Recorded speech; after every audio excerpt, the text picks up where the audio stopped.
Well, we'll find out. You know what I'm betting on? I'm betting on that nobody liked this program they did on March the 10th, Friday night, just hours ago.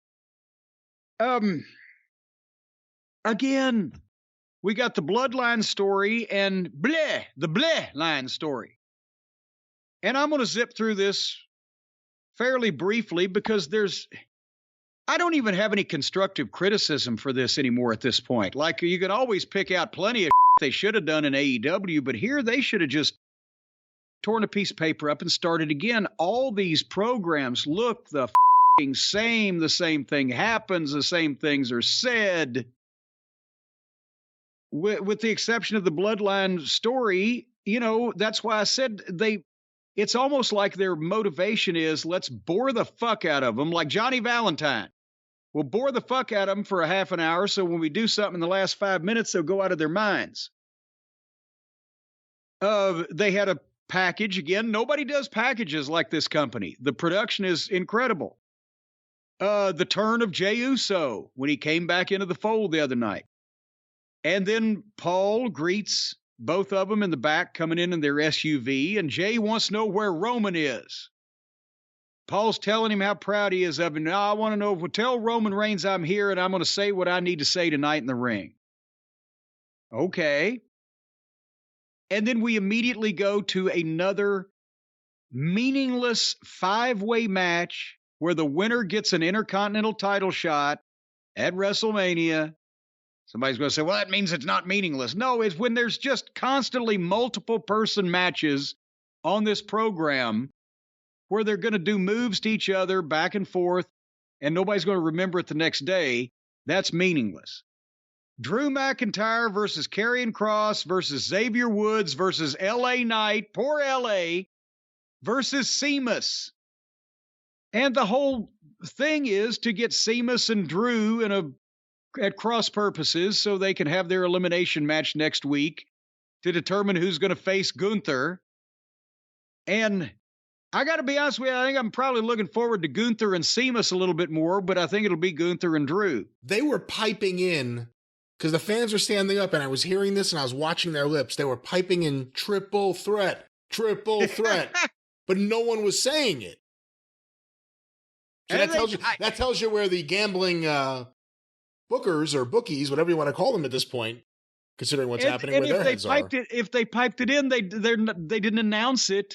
Well, maybe I don't know. Maybe that's what it's going to be at WrestleMania, so they'll kill my anticipation for Gunther's match. Anyway, it was 11 minutes into this program before the bell rang, and then it looked like half a battle royal, and the story is Drew and Sheamus, will they fight? And they went a minute to the break. And they came back, and they did about another 5 minutes, and Imperium came out to watch, and they went to the break, and they came back, and they went another 4 minutes or so, and basically, I figured at least maybe poor LA Knight won't be the fall guy in this one.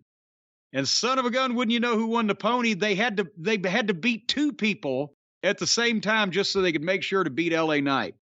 So Drew and Sheamus both hit kicks on Woods and LA and pinned both of them, even though Sheamus's missed Woods by at least a foot.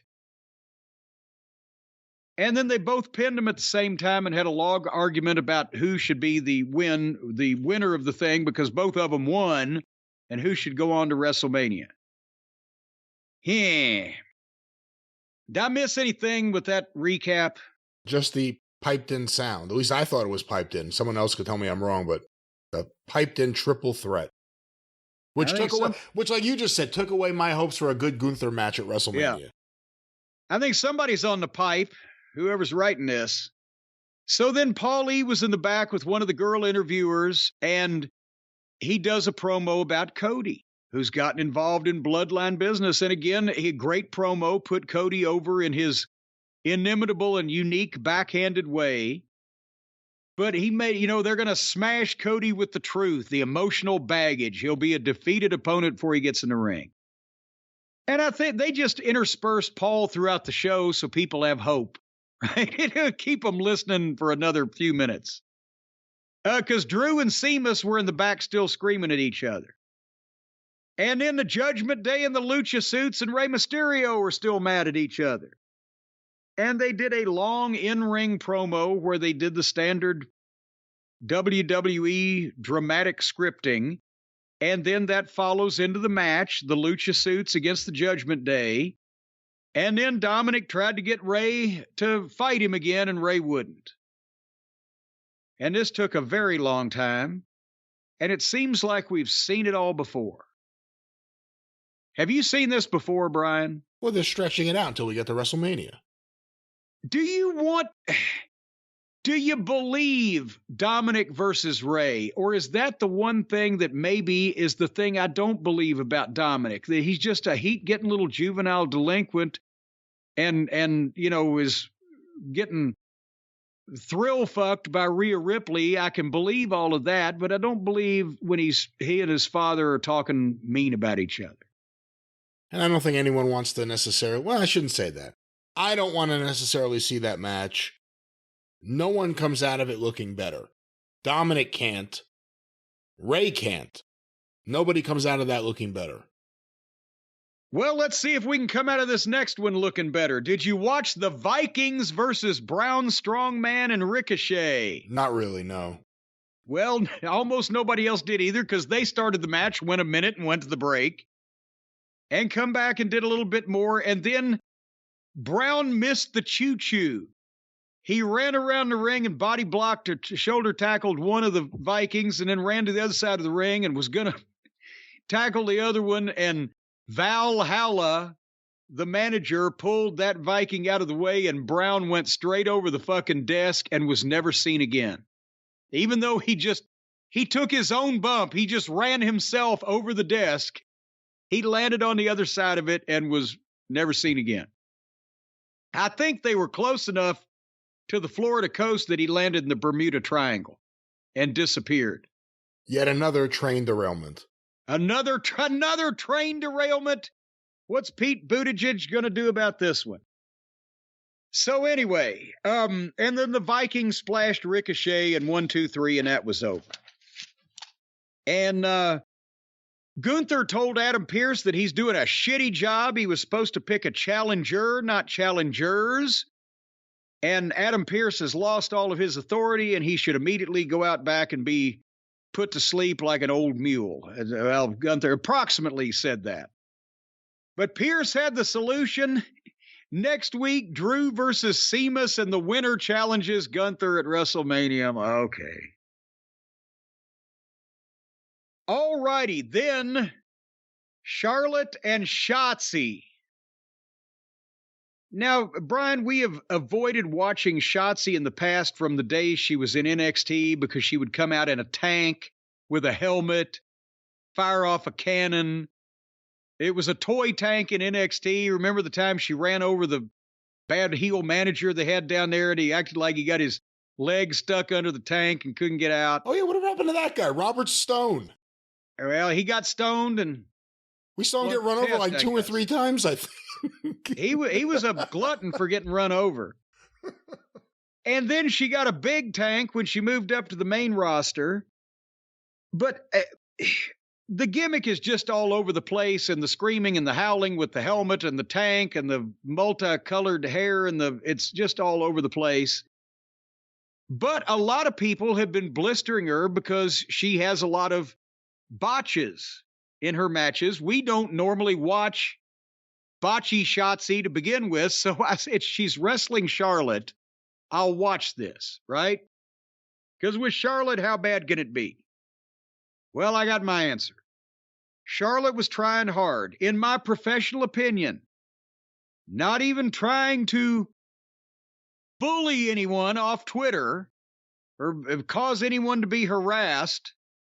So yeah, Brian Alvarez, you little fucking jock swinger. You say our fans like to parrot what I say. Well, next time you're blowing the head cockatoo, let me know how that tastes. But anyway, here's my professional opinion. She's a bit awkward. She's a step off or a little herky-jerky in most everything she does because she's trying to do a lot of complicated shit that's too complicated for her instead of less complicated shit that she might be able to pull off.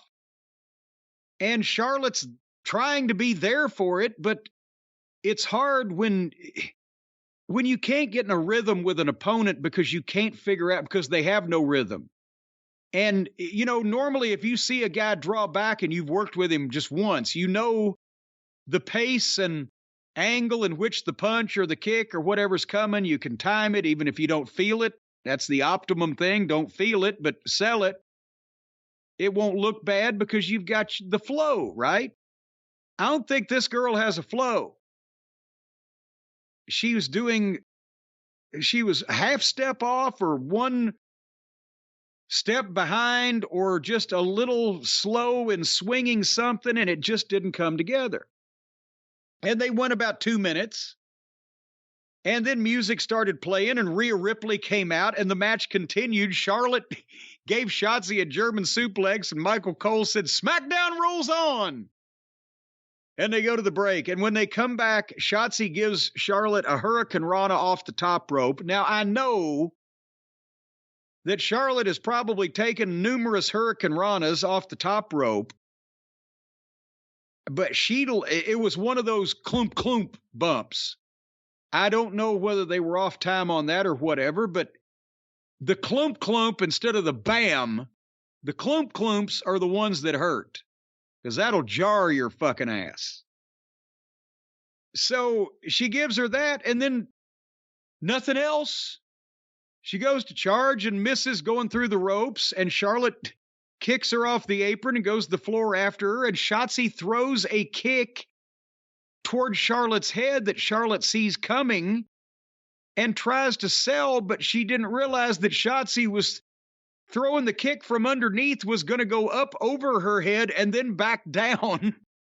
And she fucking whiffed her from like 1.5 feet away. Charlotte sold it. This is fucking horrible. And I fast forwarded to the finish, which was a figure 8. And finally, Charlotte and Rhea get in the ring face to face. And again, looking forward to the match at WrestleMania. But now this is an example of they're not giving these girls the chance to sit down and go, okay, here's what I ought to say about you. Here's what you ought to say about me. Here's what blah, blah, blah, and work it out and be real, because they can both talk. But this was the standard WWE scripted stuff that they had to deliver to each other back and forth while they were standing at that awkward 2/3 turn each to the camera instead of facing each other and intimidating each other. There was no emotion here. There was no intimidation. There was no aggression. They were concentrating on delivering the material that they were handed. And Charlotte said, "I'll outwork anyone except Christian." You know how well that worked out for him. So there was no heat, no emotion, no oomph in the promo because they were being told what to say. It was obvious. I mean, nobody. If they're both in the wrestling business, neither one of them would have come up with that shit to fucking say to each other, would they? No, it was bad. It was unnecessarily bad. I don't like Charlotte as a babyface. Maybe they feel they have to script her to make her a babyface, overly script her to make her a babyface. I don't know, but I agree with you about the match, and I agree with you about the promo. Well, and that was our main event wrestling match, folks. That's right. We had a 5-way, a 6-man tag, the Vikings in a tag match, and Charlotte and Shotzi. And that was the program for wrestling, because the main event on SmackDown is always the interview segment. And in this instance, the interview segment did not deliver as a main event, but the goddamn Afterbirth did. The Usos come to the ring. And the question on everybody's mind, the burning question is, why, Jay? Why? And Jay beat around the bush for a little while. I think he was trying to get his feelings out.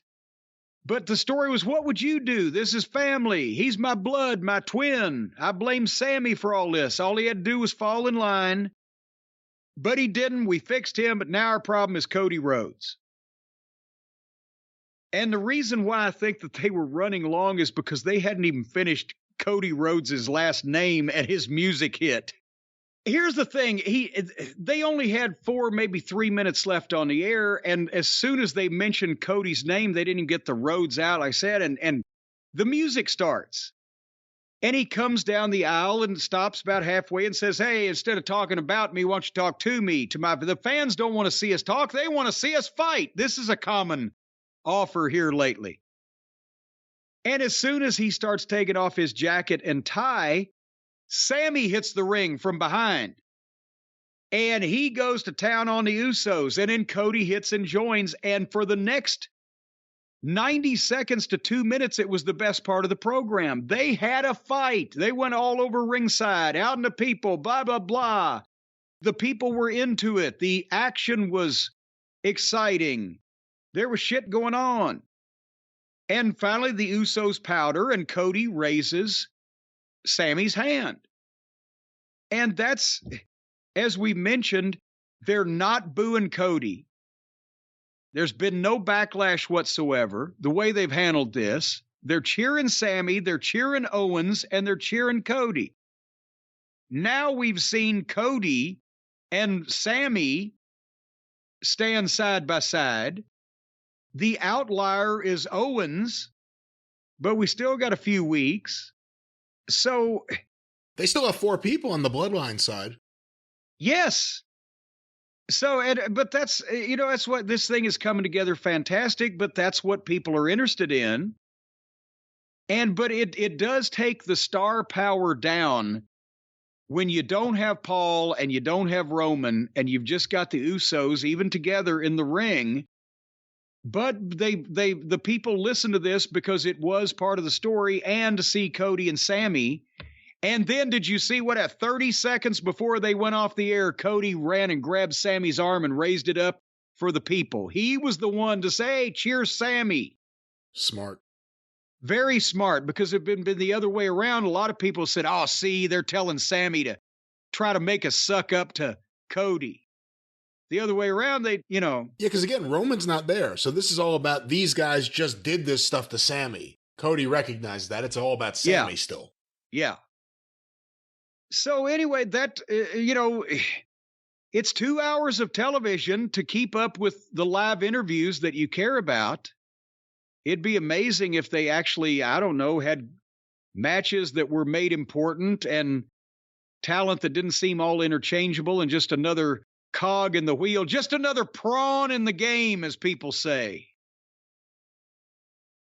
You've heard that saying, haven't you? I have, yes. A prawn in the game. A prawn cocktail. All right. Well, that was SmackDown. They smacked it, and down it went. And the whole show is just forgettable nonsense. The same people, the same stuff, the same words. And then you get, like you said, 2 minutes, 3 minutes. Doesn't make it all worth it, but it's the most intriguing stuff in all of wrestling. And again, I continue to be baffled at nobody can get anywhere near the middle where something might. The AEW fans have proven that they will like a wrestling match that makes sense when they see Danielson and MJF or Punk stuff or the FTR Briscoes matches. They love that stuff. They go crazy for it. It doesn't all have to be the fucking Lollipop Guild and the clownery and buffoonery. And the WWE fans, they love the stars. It's just that they don't even love the matches the stars have. They just want to see the entrances and the promos and the gaga rather than the matches. That's the way that the WWE has trained their fans. But if they're into the stars, they'd be into their matches if they were made more important and allowed to breathe and develop.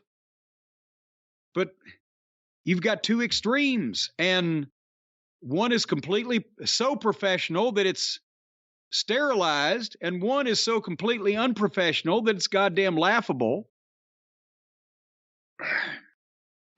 I don't know.